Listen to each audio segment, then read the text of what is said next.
Hello friends, price action trading की रोमांचक दुनिया में आपका स्वागत है। इस पार्ट में हम सपोर्ट और रेजिस्टेंस को विस्तार से जानेंगे। जैसा कि पिछले वीडियो में बताया है, प्राइस एक्शन ट्रेडिंग में दो चीजें अहम भूमिका निभाती है। नंबर 1, की प्राइस लेवल यानी कि मुख्य भाव स्तर की पहचान करना और भाव की पुष्टि करना। भाव की पुष्टि कैंडलस्टिक पैटर्न और प्राइस से एक्सेप्टेंस और रिजेक्शन द्वारा कर सकते हैं। की प्राइस लेवल को कई तरीकों से पहचाना जा सकता है, लेकिन उनकी ट्रेंड लाइंस बनाकर सपोर्ट और रेजिस्टेंस के माध्यम से पहचान करना सबसे प्रभावी तरीका है। बहुत से ट्रेडर्स सपोर्ट व रेजिस्टेंस अवधारणा को बुनियादी ट्रेडिंग अवधारणा मानते हैं और इस कारण कोई जटिल विश्लेषण तलाशते रहते हैं, लेकिन ट्रेडिंग में जीवन की तरह सरल चीजों से ही चमत्कार होता है। मेरा अनुरोध है कि आप इस वीडियो को खुले दिमाग के साथ देखें।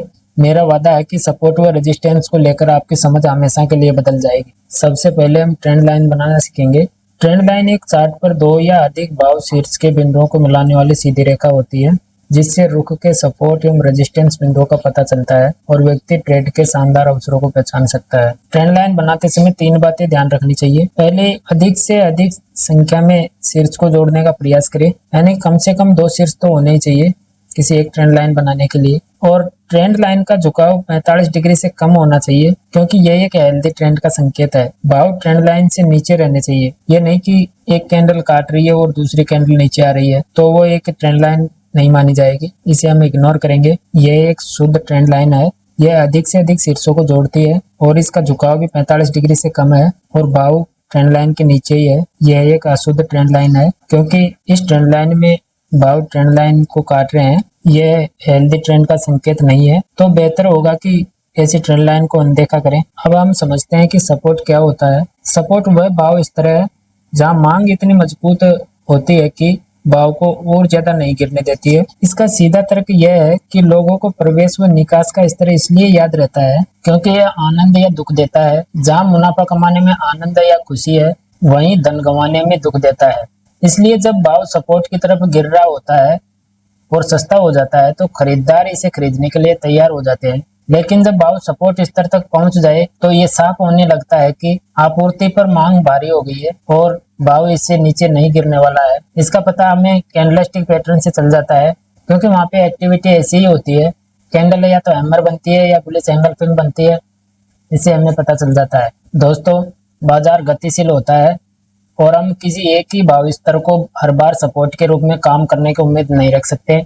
कई बार भाव एक छोटी श्रृंखला के सपोर्ट के रूप में काम करता है, जिसे हम सपोर्ट बॉक्स कहते हैं। यह एक सपोर्ट बॉक्स है जो भाव को गिरने से बचा रहा है। अब हम रेजिस्टेंस के बारे में समझ लेते हैं।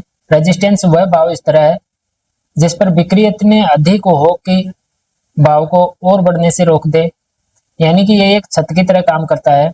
इस चार्ट में रेजिस्टेंस ट्रेंड लाइन को दिखाया गया है जो भाव को ऊपर बढ़ने से रोक रही है। यहाँ पर मांग की बजाय आपूर्ति ज्यादा है। इसका मतलब यहाँ पे सेलर्स बैठे हुए हैं जो भाव को और ज्यादा नहीं बढ़ने देंगे। सपोर्ट बॉक्स की तरह रेजिस्टेंस बॉक्स भी भाव को ऊपर बढ़ने से रोकता है। इस चार्ट में रेजिस्टेंस बॉक्स को दिखाया गया है जो भाव को ऊपर बढ़ने से रोक रहा है। अब हम सपोर्ट और रेजिस्टेंस की विविधता को समझते हैं। बाजार में ऐसा कोई नियम नहीं है कि सपोर्ट और रेजिस्टेंस लाइन पूरी तरह से आड़ी रेखा हो। यह सपोर्ट व रेजिस्टेंस ट्रेंड लाइनों में अक्सर छोटे कोण होते हैं जो स्वीकार्य है। इस चार्ट में कोणीय रेजिस्टेंस ट्रेंड लाइन का उदाहरण दिखाया गया है। जब भी भाव कोणीय रेजिस्टेंस लाइन की तरफ बढ़ता है तो विक्रेता प्रवेश करता है और उसकी ताकत भाव को फिर से नीचे की तरफ धकेल देती है। जब प्राइस सपोर्ट लाइन के पास होता है तो बायर प्रवेश करता है और उनकी ताकत भाव को बढ़ा देती है।